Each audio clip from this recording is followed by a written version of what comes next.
Coming up in this episode of Finding Common Ground. I'm learning so much.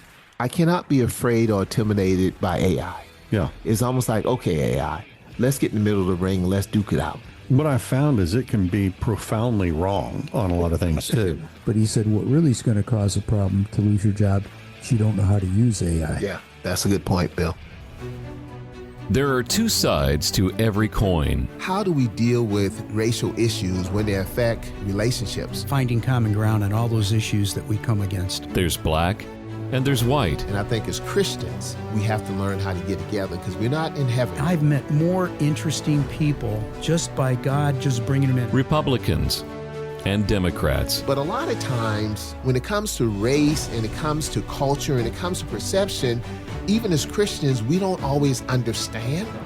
We look at it through our lenses. There's Bill. I grew up in a suburb of Cleveland called Parma.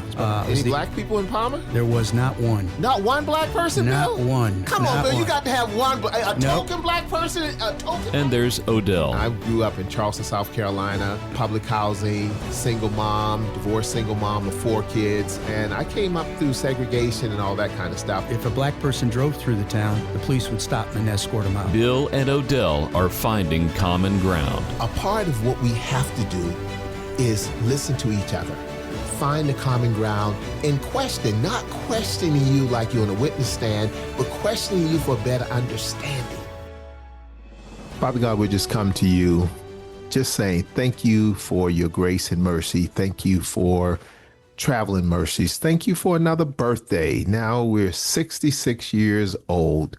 Just thank you for having time to reflect on all the things you've brought me personally through, my family, and just having time to kind of look back, look in the rearview mirror, not spending too much time there, but just enough to reflect and understand life a little better at 66 than I did at 16. So we thank you for the grace and the mercy and the years and the lessons learned. In Jesus' name we pray and believe. Amen. Amen. Amen. Dear Heavenly Father, we just lift up this time. Let us have discernment, wisdom, and fun as we do this. We lift up all the mothers that may be listening to this as Mother's Day is coming upon us, and we wish them happy Mother's Day.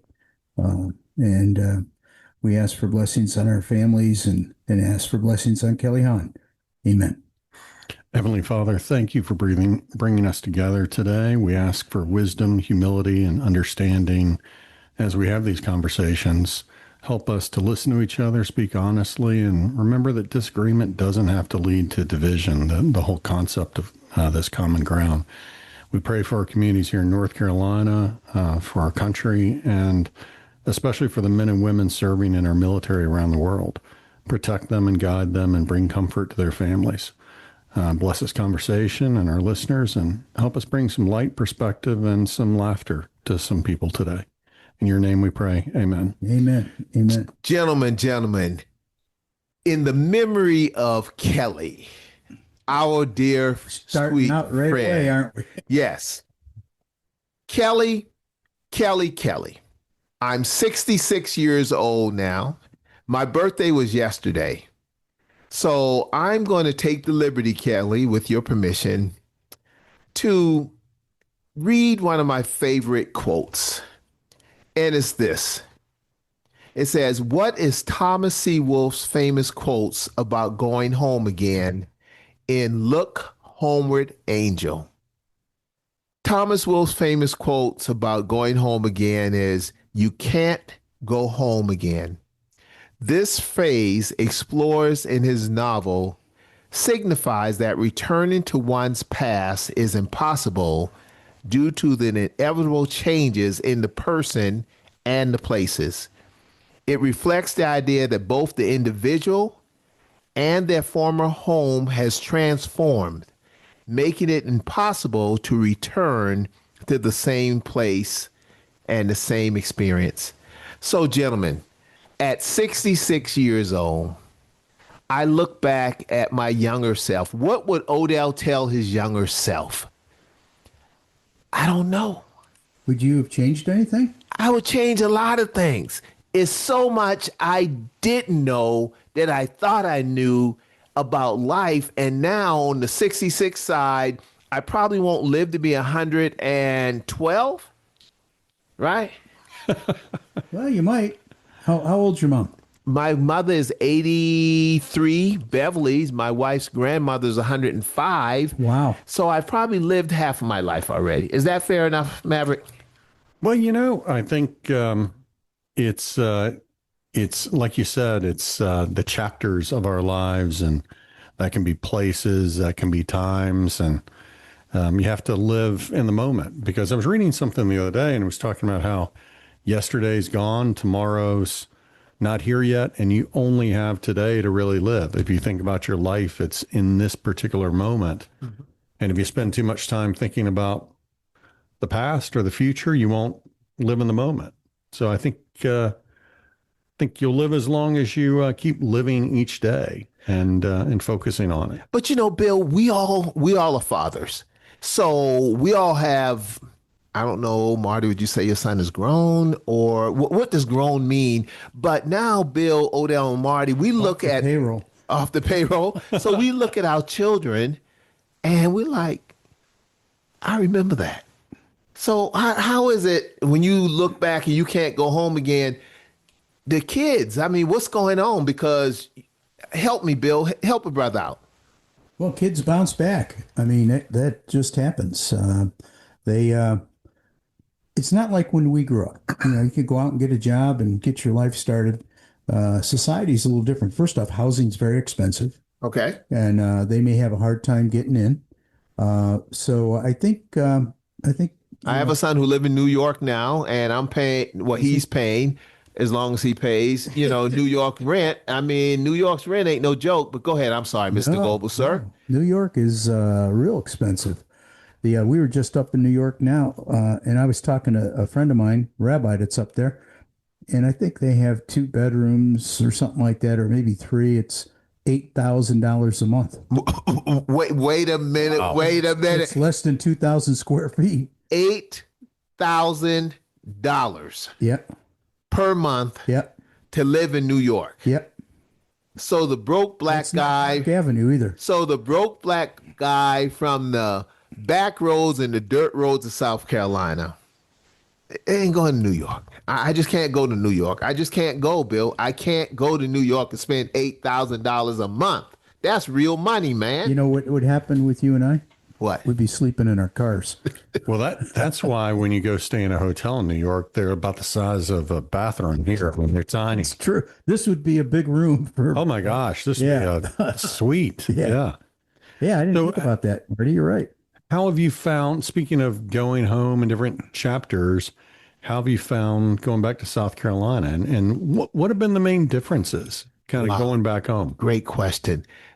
This past Monday, I went to first time it ever happened to me. This past Monday, I went to a preachers conference, quote unquote, African-American preachers conference. Anybody could come. But I left Rock Hill and I rode with some people. I didn't have to drive. That was great. And we rode to Charleston for like a day trip. And going home on I-26, going to Charleston, I remember exit mile marker 61 where my sister got killed in the car accident about 30 years ago, right? I usually don't even go that way. I usually go the back way. And then going to Charleston for business. I mean, I went to Charleston. I didn't call my mother. I didn't call family members. I just went in for business. And I looked at the preachers. And a lot of the preachers are different compared to the mega churches and the environment I'm from. And going back home, it's like, it's home, Marty, but it wasn't home. Yeah. I've changed. And we say you don't want to outgrow your raising. Is that the term? I don't want to act like I'm any better than anybody because I'm not. But it was different.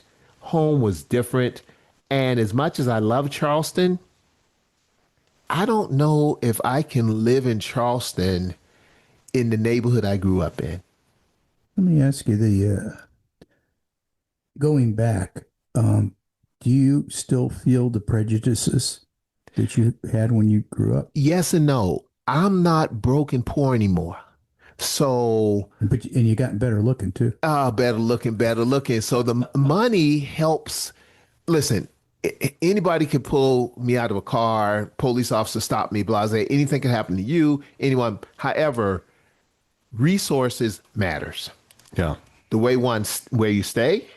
I don't have to stay in Hotel 6 anymore. Not trying to be funny, but I get to live and eat certain places, and it makes a difference. And I don't feel guilty, but at the same time, I wouldn't move back in the hood I grew up in. Nothing against the hood. I wouldn't move back there because the shots and all the stuff that happened. When I grew up, if you put your clothes on the line, sometimes someone would steal your clothes. I mean, clothes. And then you see them with it on the next day, Marty. You couldn't say anything because they beat your behind. So, Odell, you're saying you're bougie black now. I'm bougie black, baby. I'm bougie, but bougie with the capital B. Oh, you teed that one up, So, Marty. so how do you find Rock Hill? So what's different about Rock Hill from Greensboro? What do you like there? What do you miss from here? I wanted to age in place, and I wanted to grow old close to where my grandkids were, because my grandkids is 5 and 7, and I wanted them to know me other than being on the other end of a telephone or FaceTiming. I wanted to be in a position that they could just kind of drop in. Yeah. Or we could kind of drop in. Not that we do it a lot, but I could go to their track practice. I could go to their basketball practice. I go to their baseball game. I go to their football game. I could do those things. And then when I don't want to be bothered with them, I don't have to be bothered with them.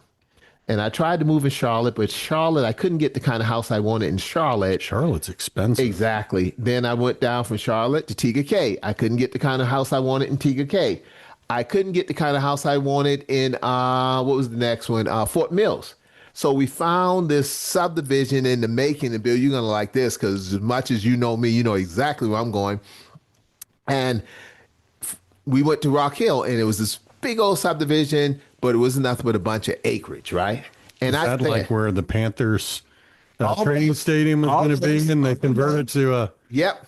But what I wanted was this. I told my wife I didn't want to buy someone else's house, and then we started converting it, and we pay $100. Let's say we pay $100 for the house, but I just like 85% of the house. But I'm paying for 100% of the house. And I didn't want to move into a rich white neighborhood while I'm the black guy moving into Bill Goebell's old house. So when I walk through the neighborhood, people look at me like, who's he? What's he doing?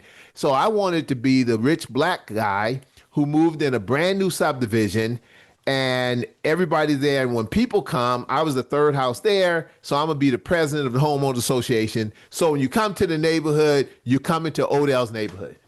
Nice. I like it. Yeah, me too. When can we come down? You're the welcoming party. Yeah. I'm the welcoming party. And for those who don't want good looking black guy to welcome them, they probably won't move in that neighborhood. I know people listen to me say, Odell, something's wrong with you. And I agree. Something is wrong with me. But yes, I love it. I'm spending more time with my grandkids now. And again, you know, life is short, man. Yeah. It's like, Bill, where did the years go, Bill? I'll tell you, that's the truth. I turned 76 in July, and you know, I'm at the other end, and you know, I read the obituaries now before I never did. I said, "Oh, I outlived that guy." Yay, Bill. So, Marty, as the youngster around the table, do you ever reflect on this whole thing? I don't think I'm that young, but you were saying you're 66, and I was reminded of Kevin Hart when he's talking to Don Cheadle. I don't know if you saw that interview. Don Cheadle says, "Yeah, I'm 57," and Kevin Hart goes, "Damn."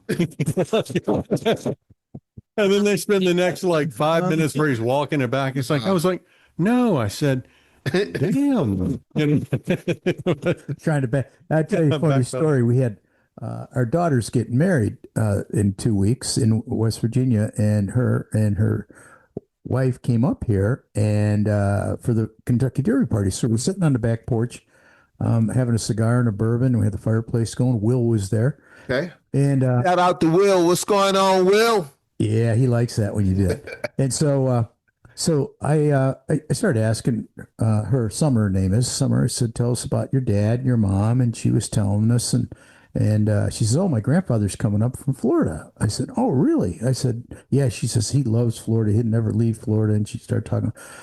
And so I said, well, how old's your grandpa? Well, he's 4 years younger than me. Wait a minute. Wait a minute. Wait a minute. I was like, whoa. So Bill, you have this world famous Kentucky Derby party every year, Yes, I do. and some of the outfits are outrageous. Tell me, tell me without getting yourself in trouble, what was the craziest outfit at the Kentucky Yeah, it's Derby? like your own Met Gala. Yeah, right it's- here. Oh, yeah, I didn't think about it, but there was no see-through stuff Oh, like the Met Gala. okay, At least not that I was aware of. I think you would have remembered that. Yes. It probably been pointed out to me by a number of people. Something would have been pointing. What is yeah. going? Oh, Kelly, I need you, Kelly. I need you. I'm trying to channel my inner Kelly here. Okay. To represent for Kelly with some of his fun comments. There you go. We do miss Kelly. Yeah. So it's an exciting race, too. Yeah. Oh my gosh, that guy. He came from behind. Yeah. 23-1 odds. So you made some serious money if you put $100 down. Oh, yeah. So And his outfit. Oh, I'm Oh, go yeah, ahead. sorry. Go ahead. And his the horse's brother was also in the race, right? Oh, yes. Yeah. Yes. Yes. Do you so think they the came in horse knew? first and second, which is kind of wild. Do you think the horse knew his brother? Maybe there was a little sibling rivalry, and they're like racing, like who's going to win? Yeah, I know. One's going to the glue factory, and one's one's taking the podium. Oh my gosh. So, Bill, what was the outfit? I It mean, went downhill quick in this one. no, but Bill, you always have on a nice outfit. What was the winning outfit? You know, Dory had an outfit contest, a hat contest. Uh-huh. The thing I found interesting is they did a men's outfit Okay. contest. You know, normally guys don't get up, right? And there must have been 40 guys that came out. Now I'm exaggerating, but at least Yeah. 15.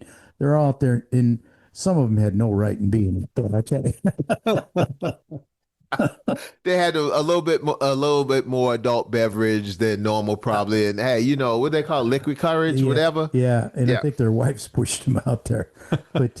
But it was fun. We had about 150 people, the most we've ever had. Wow! Raised Congratulations. our most money, and Marty in the past gave us his place, which we appreciate, but we kind of outgrew it. So now we're with Andy Zimmerman's place. Andy stopped by to say hello and make a donation, Nice. buy a bottle of bourbon. So he's looking good. He wants to come on the podcast. Hey, he may take Kelly's spot, huh? Oh, yeah. No. We love Andy. We love Kelly. Kelly, your spot is safe with me.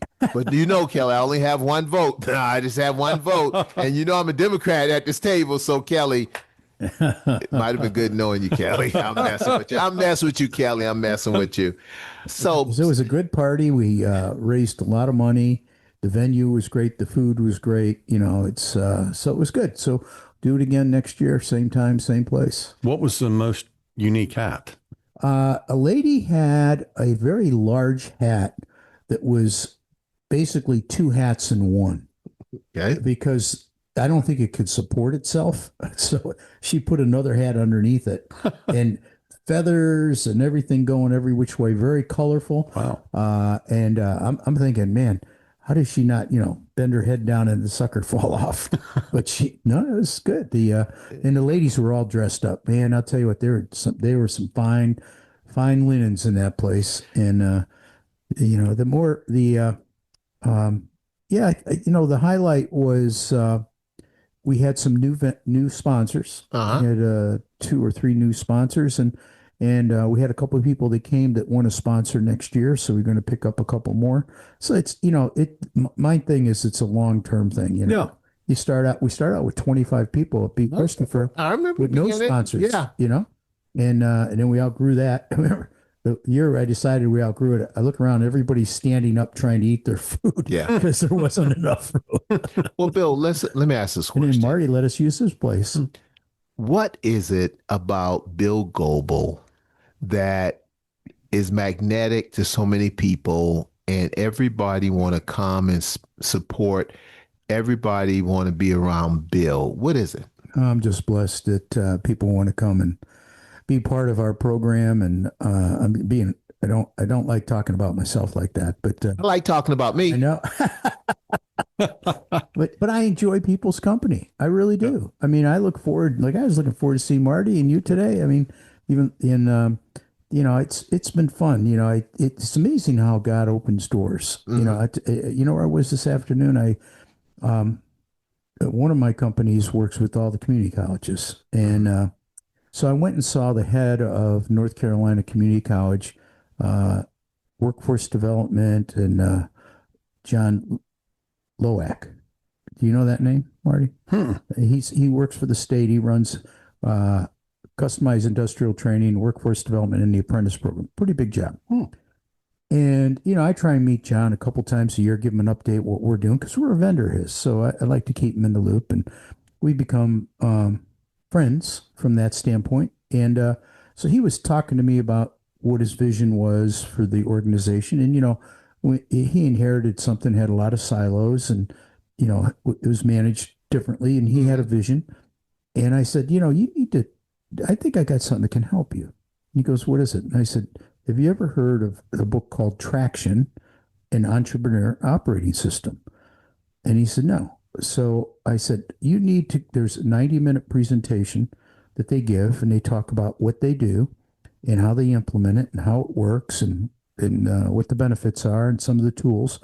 And I said, if you would like, I'll have that meeting set up. And there's a good guy by the name of Carson that's doing it for me for a couple other companies. So he said, that would be great. So we had the meeting today, 90-minute meeting. And Carson brought over 5 copies of the books about a week ago and gave them to their staff. And we sat through the meeting today, and he can see the vision of how this would totally change the way they go about working within the state, working with companies.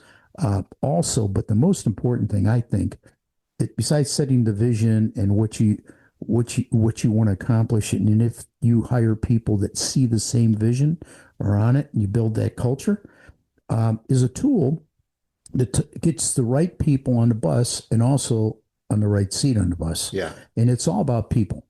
I mean, your people are the ones that make it happen.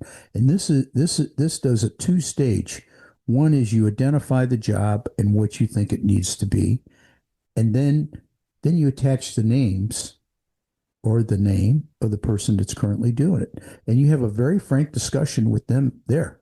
Is this a fit? Is this a fit? Yeah. And we did it for our I've seen it done with other companies, and like the COO is there, and one of the items that they say is critical to the organization is transparency and communication. And everybody in that group said that person doesn't do it. Wow. Yeah. And that's a tough thing to say. Was the person in there? Oh yeah. And what did the person say? He agreed. Wow. So the issue is you do 2 things. You coach them up or you coach them out. Right. Yeah. So Marty, Quickly. yeah. So Marty, before we go to the next subject, you run all kind of corporations. To Bill's point, coach them up or coach them out. What do you say about that, sir? I was having a conversation today with another one of our board of trustees members at Chapel Hill, and we were talking about the Chapel Hill. Yeah, we were talking about the one who don't have a football coach, the one who don't have a basketball coach, the one. Oh, I'm sorry. But they have we've got very coach. Professional football and basketball coaches now, and very well paid. It's NBA, it's NFL, Yeah. and you all are fighting NIL. No, you raising more money for NIL. Finish your Yeah, Exactly. So, and we were talking about the goal, the objective, which a lot of people have, wanting to be the number one, right? Number one public Ivy. And so if you want to have that happen, then you have to, per Bill's point, I think you have to go through and say, do I have the right people in the right seats to do the job? Can they get me to the goal? And to your point, I like that, you've got to coach them up or you got to coach them out. And so that's tough. And I hate doing organizational behavior stuff. I'd like to bring somebody in and do that for me. It is not something I enjoy at all. So I think that's a real skill. It is. That It is. you have and you bring in. But yeah, identifying that, because it's a tough conversation with someone. Now, sometimes people will admit they have an issue. Usually, it's I liked one of the things that what's that group that where you received an award a month or two ago, and they were saying no excuses. And it was had the mission anyway. But I like the concept of no excuses. Yeah. No That excuses. you may run into an obstacle, but that's just to recognize it, and then you're going to deal with getting around it.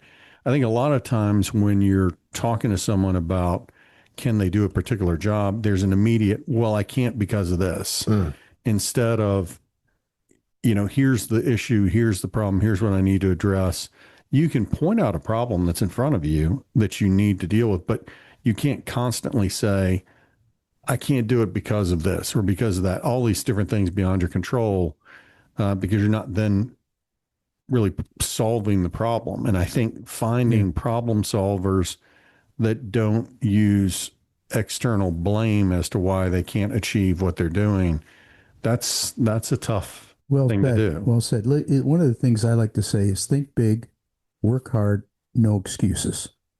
And when people start making excuses, my reaction is they haven't thought big enough. Mm-hmm. They're just what's in front of them, instead of saying, hey, that big rock's in front of me, I can't go any further. Well, maybe if you back down a little bit and go off to the left, there's a path. And in scouting, they teach you that. They teach you how to do that. I want to share something about Carolina. Did you have a thought? I see you coming up. No. You go ahead. Go over Carolina, because I have to be careful. One of my good friends, Tar Heels, and he takes it hard, boy. Well, the Boy Scouts, the Raleigh Council did a thing at the Carolina Club, and they did the Dean Smith Citizen of the Year Award that Scouting does, and Scott Smith and the family were there, and they were kind of behind it. And in the first year we did Roy Williams. The second year I don't know who it was, but this year we did your soccer coach. Mm-hmm. What's his name? Abram or something, or look it up. And but he was amazing. I never heard of this guy. And I think Mia Hamm played for the Carolina. Oh yeah. Yeah. Oh my gosh. She spoke. Our women's soccer team spoke. is unreal. Yeah. Odell, they won 22 national championships. The Tar Heels? Tar Heels in women's soccer. But people only care about Phil Ford. Well, here's the quote from Dean Smith on that was, Carolina is a women's soccer program with a basketball program trying to catch up. Okay. All right. Thank you, Mr. Goebell, for sharing that with me and the non-revenue sports. Let me pivot a little bit and ask the both of you all to imagine something with me. Imagine that we get to put on a suit or dress, and we go into the embodiment of our mothers and our wives, because we all have mothers, as Dory Goebell said, and we all have wives. So as I look at my mother I'm 66, my mother's 83, my mother's in a facility, and people may know, and one of the hardest decisions in our life is to put her in this facility, but it was one of the best decisions we ever made. Mm-hmm. And I talk to her, and sometimes my mother knows who I am. Other times my mother doesn't know who I am. Sometimes I walk in there joyful to see her. Other times I walk out of the facility just sad, almost tears in my eyes. Sometimes I go in there, Marty, and I don't know what I'm going to, that's not fair. Sometimes I go in there and I don't know the situation I'm going to walk into with my mother. And other times I'll sit there and have a conversation with her, and she talks about dead people. Not in a scary way, but in a way of family members. Like, where's Papa T? That's her father. Or where's Renee? That's how my sister who I talked about got killed earlier. So as a mother, how do Odell think the hell he took his mother through as a child? I wasn't always the best child in the world. Unlike Marty, unlike Bill, never got in trouble. I got suspended 16 times one year for fighting in third grade. How do you fail the third grade 2 or 3 times? Just stuff. Odell was just a mess. And then I look at my wife, and I know that little Odell is still in there. And I know sometimes my wife would probably say in her honest moments that I love him, but sometimes I don't always like him. So as we come upon Mother's Day, I just want to say it ain't easy for mothers. Your mother or your wife. What say you, sir? I mean, I think any parent-child relationship, it's a lifelong relationship with a lot of history, a lot of baggage, a lot of love, a lot of, Wow. different things and emotions flowing through it, probably more so than, many other relationships, but also like a marriage, where you've got, all of that going on as well. So I think sometimes, you've got what you need from a relationship, the other person, whether it's your child or your parents, have what they need from the relationship, and different perspectives as well, kind of how they view lens and what time of the life they're in. If I'm talking to my son, he's just right out of school and he's got one perspective, and talking to my parents, it's a completely different perspective. And as we all get older, memories start to fade. My memory is definitely, fading. If sometimes I can't remember what I had for lunch. Still good looking, Maverick. You're still good looking. You're still good looking. You still have your hair. Hey, you have your hair. You win at the table. You have your hair. Thank you, Propecia. Yeah, it stays. I don't know if it's working or not, but I'm going to keep buying that little insurance and keep taking it. But oh my God. But yeah, I think these relationships are very, and friendships too. It's always important to go into something and understand there's different perspectives and different needs and different times of life, and also you never know what someone's going through that particular day and what issues they're facing, and how that and that's strangers or anybody you meet. And I think that's an important perspective that you just have to look at that. But I think overall, it's how does your life feel with different people in your life, and how they, what they have going on, and it's not always in the moment. It may be a history with someone. It may be a future. It may be different points in life. So you mentioned trying to make that tough decision for your mother going in there. Was that memory care? Was that self-care? Was it, because sometimes it's dangerous. People can like turn on a stove, forget it, and then burn the house down. It was a lot of both. She was starting to fall down because, again, my mother had a stroke at the age of 25. So it never really dawned on us. My mother would say she didn't think she would live to be 83 years old. It never dawned on us that one day that stroke that paralyzed half her body, that because she's always fought through it, taught herself how to drive again, taught herself how to talk again, taught herself how to walk again, all those things. And you don't think about it, but it's like, but at the same time, one stroke has something to do with one's brain. So a lot of times I think that for me personally, and I know Bill has his own opinion on this, like everyone does, even our listeners, it's hard when someone don't remember who you are. Yeah. That's the hard part. When someone who you love don't remember who you are. And you're it's because you always probably come in with different glasses on, like you've got on now. I'm like, who's that? He's got new glasses on. I don't know who that is. Just a good looking black guy. Well, as Marty was talking about moms and mothers, and, it occurred to me that guys, we can't have this perspective. Women allowed the embryo to grow in them, the human being, and then they birthed it. I mean, I don't know what that feels like. That it's not like a week, it's 9 months or 8 months, whatever it is. You're carrying that, and as your belly's growing, you're feeling it, and then they're kicking and keeping you up at night, and maybe you got sick in the first trimester, and all those dynamics in your life, and you're going to the doctor all the time for prenatal, at least you hope. And we don't know what that feels like, because we don't experience that. We do Lamaze, kind of thing, but I don't know about you guys. When I did Lamaze, it didn't help. She needed she needed the needle. Yeah, no, I remember when Ash was about to deliver. And she was, I was like, oh, well, you can wait for an epidural. And that was a very bad thing for me to say. If I had to do it over again, I'd be like, get it whenever you want it, honey. No, that shot, fine. Because it was an attitude changer for sure once she had it. Yeah. Before that, she was about to rip my head off. You're not a good guy. After the epidural, she's like, I don't care what you do. Exactly. But Bill, from your mother's perspective, because you always said your mother was just always a sweet woman. Yes. And you had how many brothers and sisters? We had a total of 8 kids. That's a lot. I mean, not trying to be funny, but if you think about it, that's a lot. Yeah. It's a lot for your mother to keep up with. I think now, and again, I didn't think this way 20 some odd, 30 years ago, my sister got killed.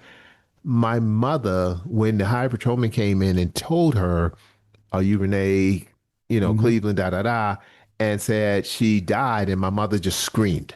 Just screamed like she couldn't believe it. So to your point, a mother's birthing the child, but you never think that mother will bury that child. Amen. So with your mother, 8 kids, Bill, that's a lot. Yeah, there's a lot of them that she wanted to kill, though. Were you on that list, sir? I'll have to share a story to put that in perspective. My mom's 80th birthday, we rented out a hall, and we invited, I had 66 first cousins within walking distance, so there were several hundred people at this event. And they said, Billy, you're the oldest, you have to talk. And I'm thinking, what do I say, about a woman that has birthed 8 kids and been so prominent in our lives and so many friends she had. And her kitchen was always open for anybody that wanted to come in and talk. So I said, I think I need to talk about my siblings. So I started out and I said, in our house, my mom was just great.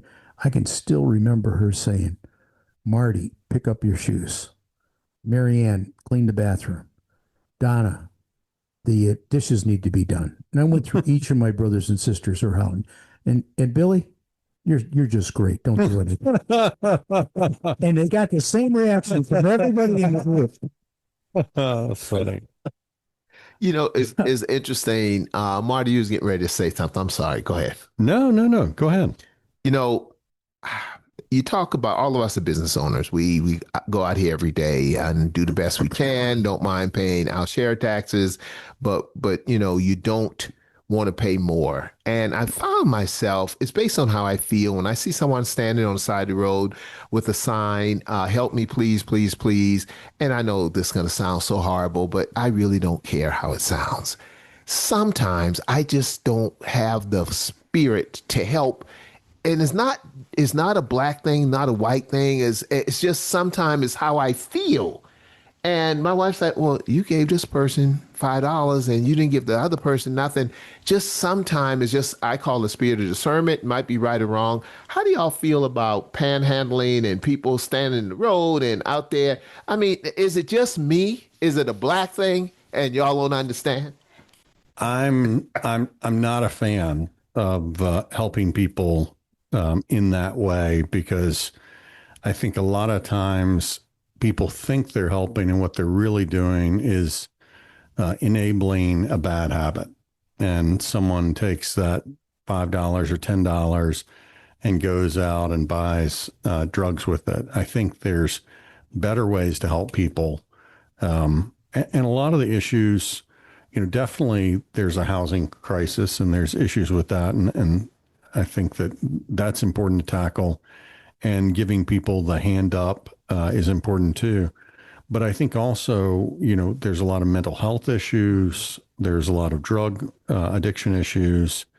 And there's some, people that want to live outside the law that don't want to conform with societal standards. And I think, so it's tricky to kind of figure out who fits in what bucket with that and how to best help them. But I don't think when you're giving the person that cash that you're helping them, and it may feel good, or sometimes it's also pressure. People feel like they need to. When they give that eye to eye. See, the folks on the corner, Bill, Odell, is that if they make eye contact with you, it's like they got you. And a lot of people look away. Not Odell. I look right at him like, I'm going to look you in the eye and deny you. You ask them for money? I never tried that before, Bill. Uh, You know, I kind of agree a little bit with Marty in that. I think there are opportunities and services that people can get to help themselves, and they're choosing panhandling. That's their choice.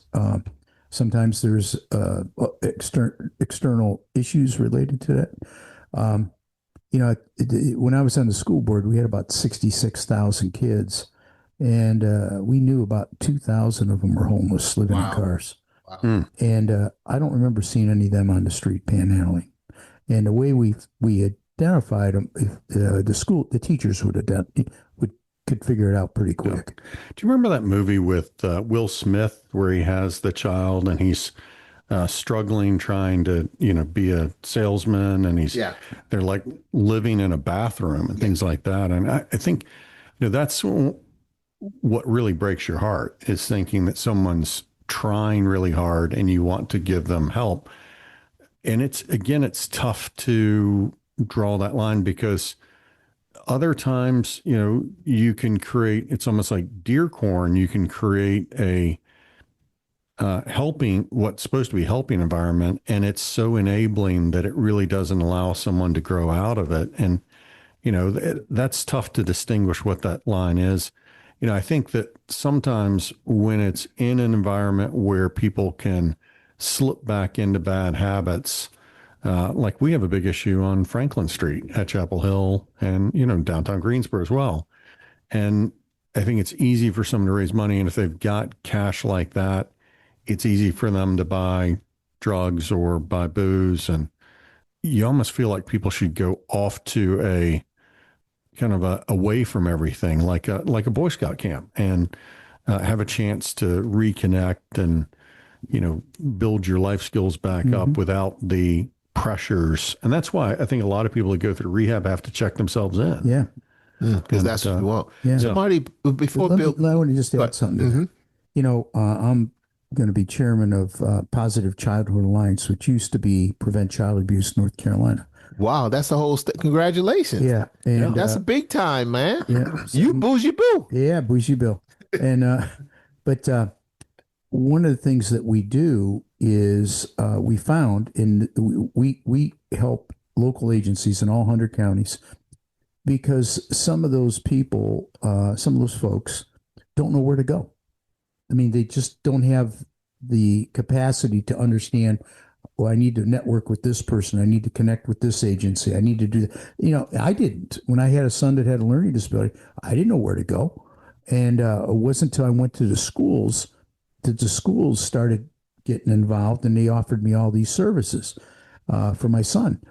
And what I'm saying is that a lot of times these people, particularly like the people that were living in the cars at the school, they didn't know what to do. They just said, "Hey, my life, I got to get enough money to pay rent. Well, rent around here is not cheap if you want to live in a decent area. So I'll just stay in a car." And, Well, and sometimes too, it's and we see it with family services and the work they do.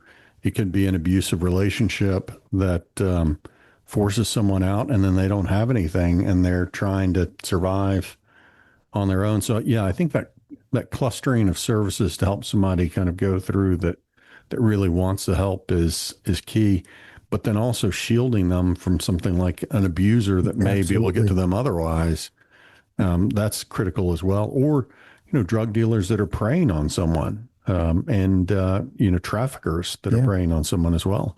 When we were up in Allentown, Pennsylvania, we went, Westover used to be a church youth group up there. And we'd take a couple hundred kids and maybe 50 adults. And we were staying at this place, Pastor Jimmy Rivera. He had an old Catholic church that he turned into ministry to help people in that community. I mean, drug addicts and gangs. And I was talking to him, and he was ministering to some women that were in their 20s. And I said, "Tell me some stories." And he said, "There's an overriding theme of men preying on single women, in particular to get their credit rating so they could borrow money and give it to these guys. and then the guys stiff them and make them pregnant and then run. Okay, wait a minute. Wow. But wait a minute. Okay, let's break that down. And then I'm going to ask you to explain that. Pray, this is the church. Some men are praying Preying on the women instead of Praying for the women. So break that Well, down. they ended again. up in the church because they didn't know what to do, and Jimmy had an open door policy, so the women would show. The women? The women would. Yeah, the women came to the church. Okay, cool. Yeah. So the women came to the church and stated and shared the testimony. And also he had housing for him. He had food for him. He supported him.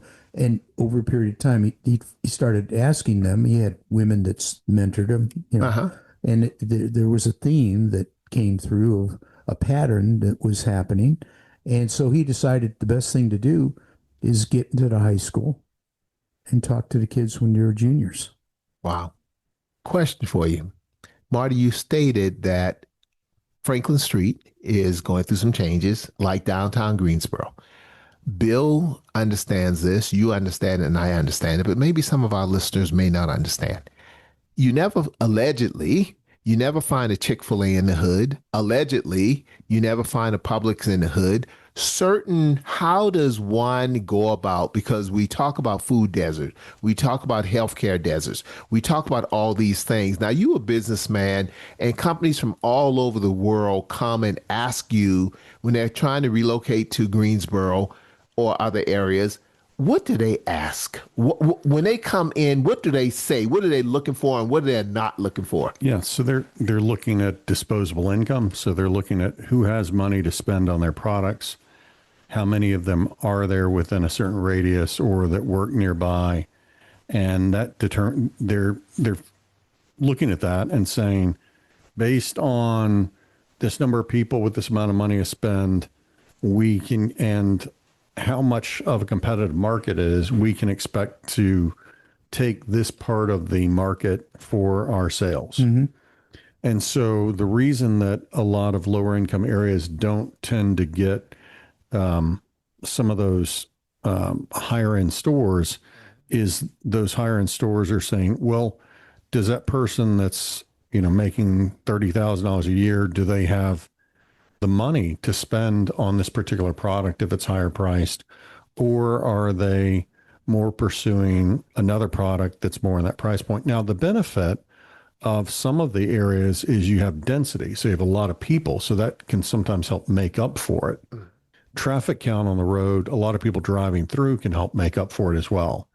So it's not that you can't get retail businesses in low income areas. It just generally needs to be on a higher traffic road, like a Gate City Boulevard has a lot of traffic, even though the income levels on a lot of the road is not that high. Yeah.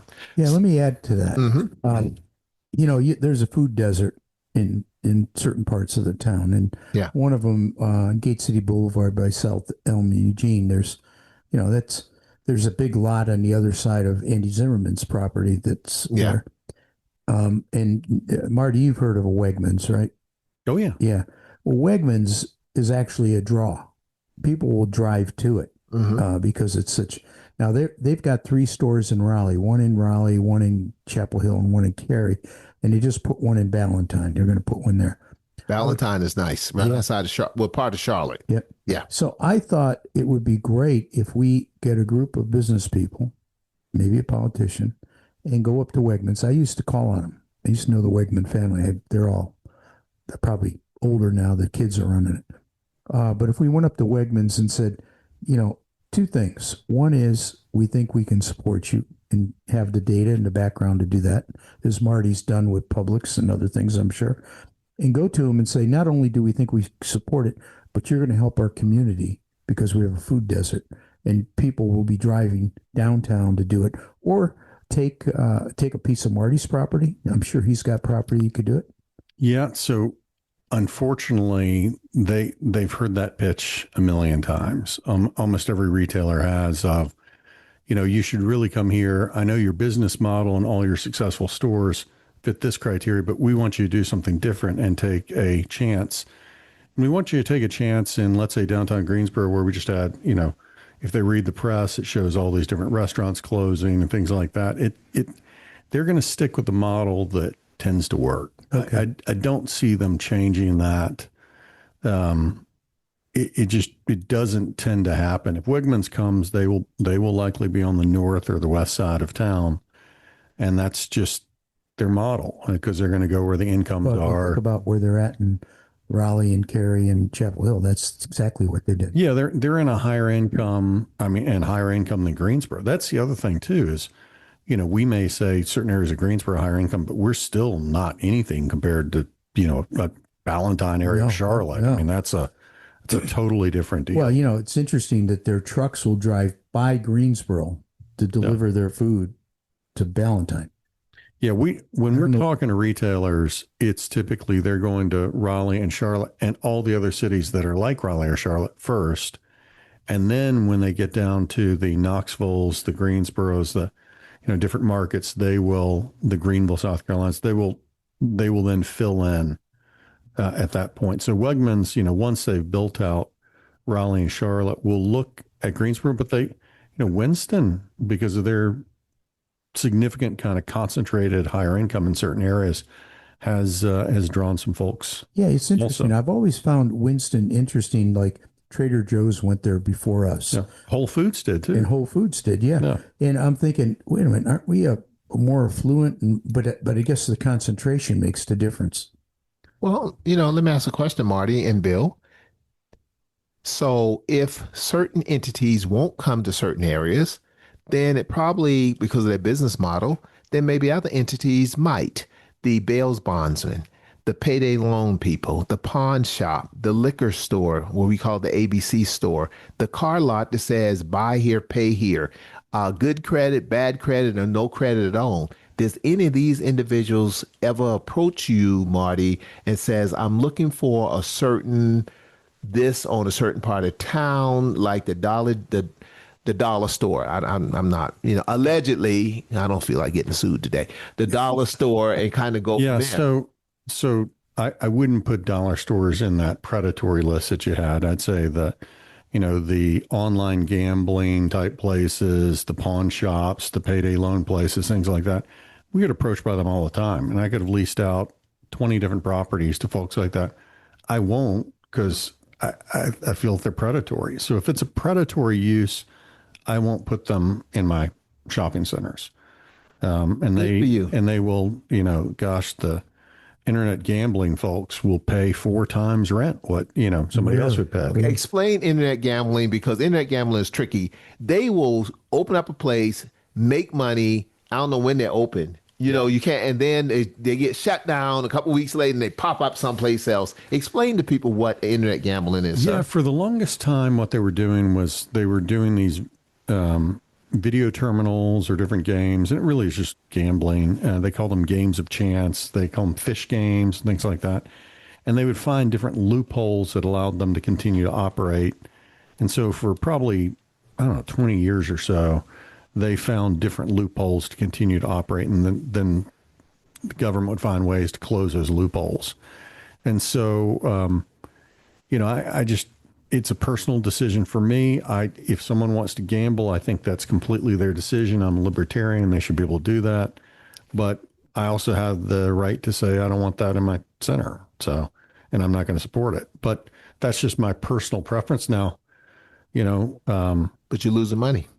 Yeah. And it's a decision I've made. I also, I'll have a property where I may hold it vacant just because, I have people approach me that want to put something in there that I don't think is a good fit. We have a lot of restaurants that really, are going to probably be more like a bar or nightclub. And, not anything against bars, because I've got some really high quality ones that have gone in, and I think they're very responsible in restaurants like that.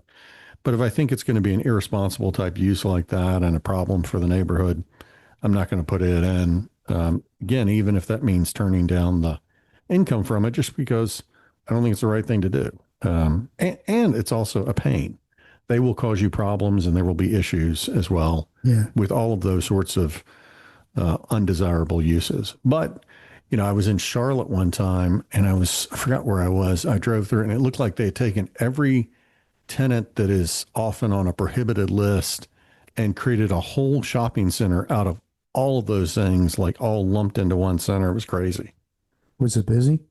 It was busy. It was busy. It was, Bill, it was like Sin Center. It was like all of it clustered in one. Mini Yeah. Vegas. well, now think about Vegas, guys. We all go to Vegas for yeah. different But they've reasons. changed their model. You go out to Vegas and you'll pay $15, $20 for a bottle of water. So my niece, who is has something to do with the tourist industry in Vegas, pretty high up. And I said, plus the hotel rooms are expensive, and they don't have those buffets that you can eat anymore.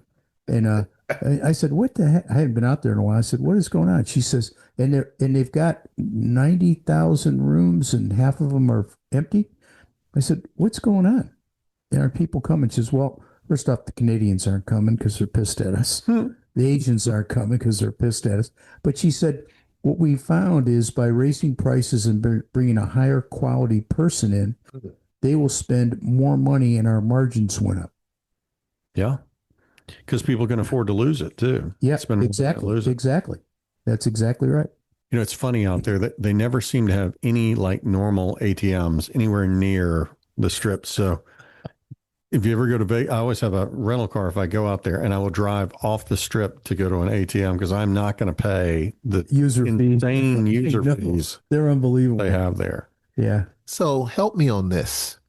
I have gotten into Chat GPT, and I'm going to put my toes into Claude a little bit. And I don't know what I'm doing, but man, Chat GPT, AI could take you down a rabbit hole. Yeah. So Well, let me tell you what Dory says about it. Chat GTP is her boyfriend. No, Claude is her boyfriend. Chat GTP is her bad boyfriend. Oh, that's funny. Yes. I mean, of the three AI systems I use, ChatGPT is really good at kind of having you kind of problem solve and think through some things. Claude, I think, for a language model is really good for reviewing information and pulling the correct information out. I think it's a little smarter in that approach. And then Grok tends to pull more current news and information out. It's more up to date on some things. were you intimidated at first? Oh yeah, but the more you use it, the easier it is. Oh, yeah. Once you get used to it. It's also about what you program in on the beginning, how you set your preferences, and how you tell it to speak to you. Because And you can make suggestions and it will learn from you. Yeah, but you said something, preference and suggestions, because I was doing this like, oh, great, that Odell, you're the best thing in the world. You're the best looking black man in the world. I like this. yeah, you got to tell it to be critical of you. That's the bad boy one. Yeah, you got. I was with the Milsteins, and Victoria said that she had asked something, and I didn't hear the whole story, but she had asked one of them for some information, and it gave her the information, and she said, she responded, I noticed you didn't even reference the Holocaust in that. And I'd like you to reference the Holocaust. And Chat, whatever it was, came back and says, you're right. I will do that in the future. Huh. Isn't that? Yeah, no, it does learn and has different preferences, and you've got your preferences you put in. You can kind of tell it what to do. You can also teach it about yourself too, and people will do a profile doc to load in. Odell, do you ask so that if it knows information? No, I'm learning. Ask if you're good. Yeah, I'm gonna have to start learning because Marty, the profile doc, I'm learning so much. Now, let me know. I'll sit down with you one afternoon and go through it. I'll show you how. Because it's crazy. I shouldn't use that word.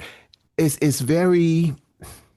I just have to. I cannot be afraid or intimidated by AI. Yeah. It's almost like, okay, AI, let's get in the middle of the ring. Let's duke it out. Well, Now, go ahead. What I found is it can be profoundly wrong on a lot of things too. Oh, yeah. And so it's a good tool if you can spot if it's full of it or if it's, real. But if not, and you just rely on it completely, you could have some really bad decisions by trusting it entirely. Absolutely. Editing, it's really good at for doing that. I heard somebody say, is AI going to cause people to lose their jobs? Yeah, maybe in some cases. But he said, what really is going to cause a problem to lose your job is you don't know how to use AI. Yeah, that's a good point, Bill. So, Bill, you go out and help companies. You don't fix people. Well, what do? You go out, you're good at what you do. Do you fix companies or you fix people? Yep, I do. Both. Yes to both. But it's interesting when you find companies that have issues, or it's usually a combination. Sometimes it's people, not having the people in the right place. Almost every company I've gone to has had one person that is in their silo, have been there for a long time. They want to be loyal to them, but they're a hindrance to growth. And it's always a struggle because they really love this person. They were there when they started, so they don't want to treat the person wrong, but they can't wait for him to retire, you know. My concept is, I'll give you an example. We're trying to merge councils that aren't working. Council, Boy Scout councils. Okay. You know, we have two issues. One is if you're financially not secure, or if you're not growing. And so what we try and do is we don't want to wait till somebody's run through all their money. Right. Because why don't we merge councils that are healthy and make a bigger council? And so I was talking to a big donor, and I was talking about merging Old North State Council with the Raleigh Council and maybe Old Hickory, figuring a way to do that. And I said, you know, one of the issues is some people don't want to leave because they don't want to do it, professionals, because they're going to lose their job. And I get it, totally get it. And I said, well, there's ways we can help them, you know, make sure that they're taken care of if they're close to retirement and stuff. And this wealthy donor said, no, you can do that, but I got a better idea. Find out what their salary is, and I'll pay them 2 years' salary. To walk out the door? Yep. Okay, I'm putting my hand up first. Oh, I'm sorry. I'm not a Boy Scout. That never occurred to me, but as you think about it, and I understand why people don't want to do that, or they don't want to merge because of a lot of things. You know, the volunteers have other issues. It's pride usually, not thinking about what's right for the kids. And that's where I try and focus. It never occurred to me that I could get a donor and go to him and say, hey, look, here's our stumbling block. But Bill, how much? Okay, let me put this in perspective as we turn toward close. One of the things that I'm doing now since I retired, I'm just having fun because for the first time ever in my life, I'm running my business full time. I've had a business for 20 years. You know, we do consulting with churches and healthcare institutions, all that stuff. I'm not going to take advantage and give myself a promo commercial, even though I probably would. But one of the things is a lot of churches and mosques, temples, and synagogues own a lot of land, prime real estate because they've been around for so long. Well, the Scouts own a lot of land too. Oh, so how do you leverage your land? Because when I was on a Scout board, and I wouldn't say which one, it came down to what camp, because a lot of the adults have fond memories of certain camps. So if both camps are not really working and we could combine them or sell one, that was like World War V. Oh, yeah, it's tough. You know, we tell them, you can keep the memories. We're not going to change your memories.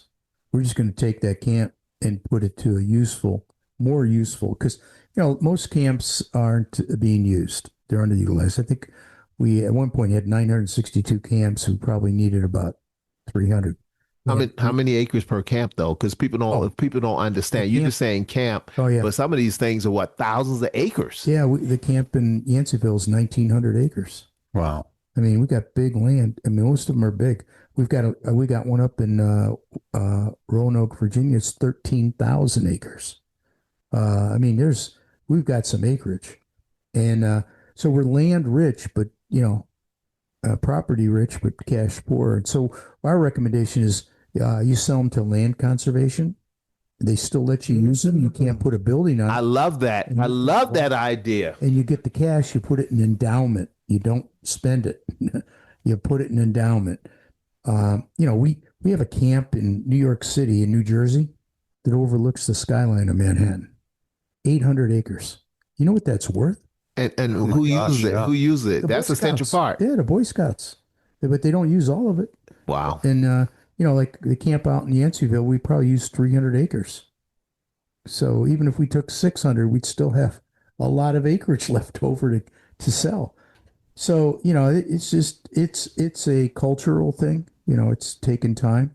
And it's we're working on it, but it's slow. It's slow.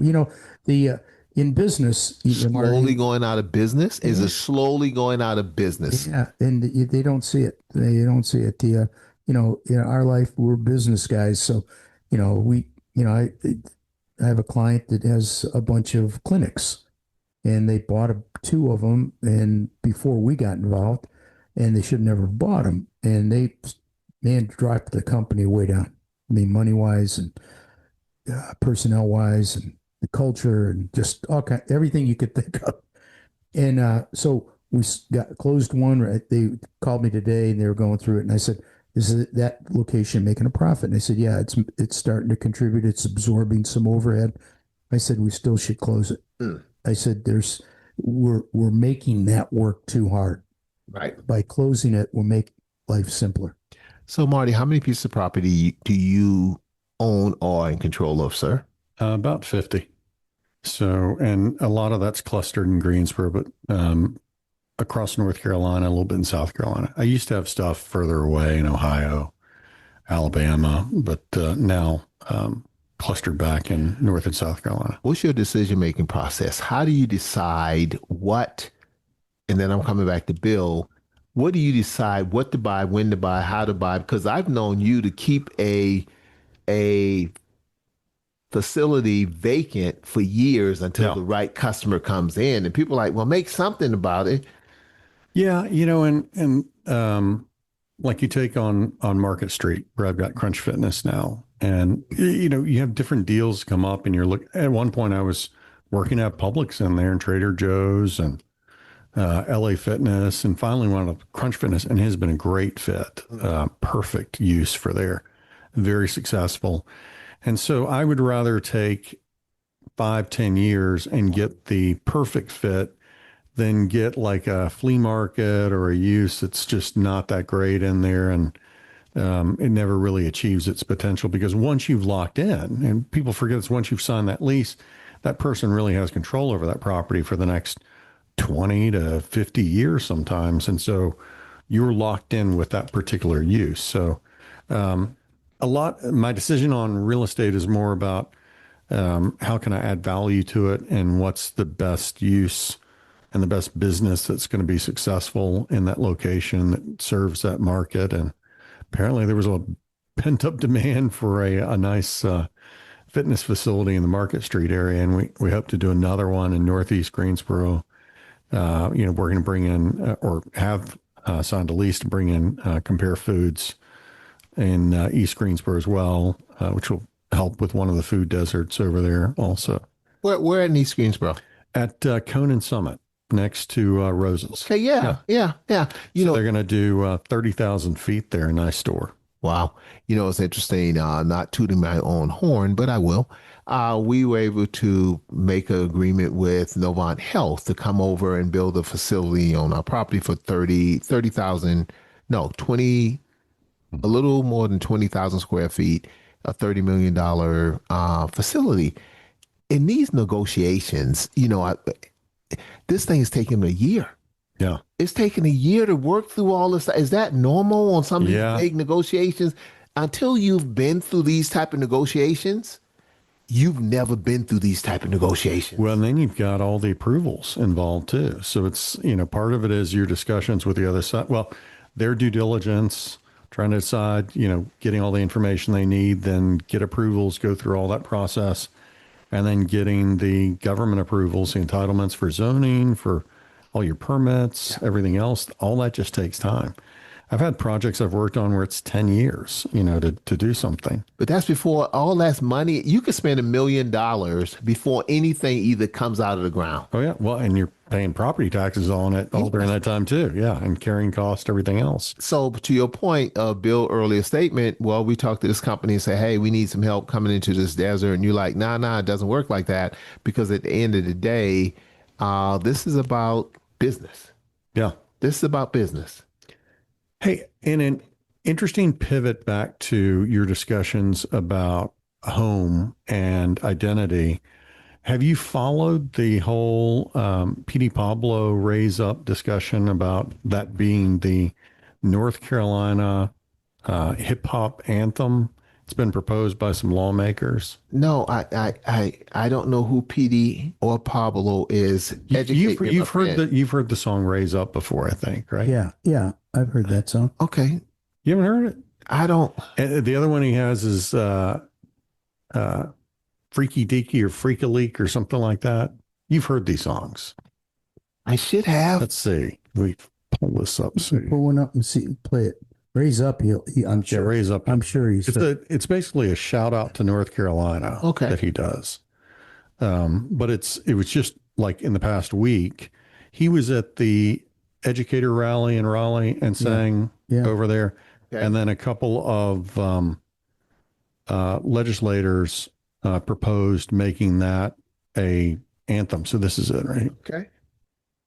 Okay. I haven't heard the song, but I heard something that he would perform that morning, but it went right across my head. Yeah. It went right over my head. So, yeah, the whole Raise Up one. And then the other one, you probably heard this one, the Freak a Leak is what it is. Yeah. Yeah. Yeah. So, yeah, I know the Freak a Leak. Okay, I haven't heard that one. But yeah, so it's an interesting discussion of I never heard of, the Cardinal, and then you're going to have the national or the North Carolina hip hop anthem is the other discussion for this. Bill, as we go turn toward home, help me understand what LinkedIn is, Bill, and what LinkedIn is not, because I messed around and I had the free version for a long time. And I think I've went and now I'm test driving the premium service and I'm having a good time on LinkedIn. I'm meeting people and it's not Facebook. LinkedIn is for business people. And I like LinkedIn. I didn't like LinkedIn one time because I was more social Facebook. What is LinkedIn, Bill? And I know you recommended me get a professional LinkedIn person. And I said, Bill's lost his mind. But now I'm like, you know what? I'm ready to put some money down on a professional LinkedIn person. So help me, Bill. Help me, Marty, if you deal with LinkedIn, because I love LinkedIn. Marty does. I see his stuff there all the time. Go ahead, Marty. Yeah. So, LinkedIn is really like how you connect with other professionals. So think of it like a Facebook, but it's among your professional network. And so it's connected. And you've got your resume on there, your education, and then your various contacts. And then you're posting things typically about business. Yeah. There's not as much personal posting on there, but more business posting. And then people that are interested in that can follow you or they're connections of yours. And then also you can, if you're trying to get a hold of someone, you may be able to go through one of your connections to reach them. Now they have another level of it that's Sales Navigator that's part of LinkedIn that you can do that some people use for prospecting, where they use that to connect with folks that may be a potential client or customer for them. And they'll use that to connect, and it will suggest things and allow you to, you have these invites you can send. But yeah, for a while I was really active on LinkedIn, and like with anything in social media, you do it for a while and then you're like off it for a while and then I need to go back and do more of that. But it's, I think it's a really great way to connect, and it's less creepy if you're, connecting with somebody, if you just know them through business to do that versus, one of the social media like Instagram or Facebook connections. That's more for, it's driven personal by friends. Logarithms as well. There's certain things you do that will generate more people looking at it. And do you remember how many LinkedIn people you have in your account? You can probably pull it up now. Odell, what do you think you got? I don't even know. I kind of look at the number of impressions I make posts. Yeah, that's good. And then people look at the number of impressions. So I need to know what impression really means. Yeah. Well, that's when you can hire somebody to help you do that, because it's driven by logarithms and they change them. So you can't say, well, if I use this keyword or if I do this, it doesn't work. 6,300. Wow. That's a lot. That's a lot. That's all. So yeah, for a while I spent a lot of time Maverick. connecting on there, but you have to work at it. Yeah. On that. Oh, yeah. It's, and I think I have about close to 4,000. where I found it really helpful, like I used to go to the International Council of Shopping Centers conference, and these are retailers like a Wegmans looking to come into the market. And I would connect with people that were going to be going to that conference, and then I could send them a message, and it would sometimes cut through and be an easier way to communicate than just a blind email. And they could see who you are and know what you're about. The other thing to do on LinkedIn, if you're building out your profile, is take PowerPoints or videos or different clips. You know, like if you've given a speech before, you could take that and put that in there. Okay. Or a presentation and load those in, and then people can look at that and learn a little bit more about you, and they kind of have a chance to vet you before they deal with you then. Yeah. Okay. It's good. So guys, Kelly, we're not going to talk about prices of gas. Kelly, we're not going to talk about politics. I think we've done well. As we turn toward close, Mr. Goebell, what didn't we talk about that you wanted to talk about, sir? No, I think we covered everything I was interested in. I think it's been an interesting conversation about a lot of different subjects, and I appreciate you guys being so frank and honest. Maverick, your thoughts, my friend? Yeah, I enjoyed it as well. I think maybe if I were exploring a little bit more, whether it's in this or the next one, really understanding why people choose different areas. And I think, you hit on a major one, which is people want to be near family. Because like my son, is born here and goes off to college and then comes back with family nearby. But would you just pick Greensboro otherwise? And so, when we start talking about trying to recruit people and get people to the area, some of that is, do they have family here, some sort of connection? Yep. I think our universities tend to bring people in. And like if someone went to UNCG or A&T and then stayed, then maybe their parents moved to Greensboro as well. So a job may be another reason that people move somewhere, but family, friends, and then, the environment's part of it. But I think you're right. I think family is probably one of the main drivers of why people choose an area. I think so. So I'll close with this, Kelly. It says, another excerpt from You Can't Go Home Again is the name of a novel by Thomas Wolfe. This has always reminded me of the saying of Hercules, it's impossible to step into the same river twice. When you step into a river the second time, it is not the same river. The water is different, the current is different, and the earth below the river is different because river is always in flux. This is a metaphor for life because when we return to a place or a person, things have changed. Going home again represents the same sense of change. You have changed, and so has home. So it's an impossibility to return to the place you left. Similarly, the people at home have changed, and so as you return, you are not returning to the same people. Some people feel this is rather sad, but if this were not true, if we never change, we would never grow either.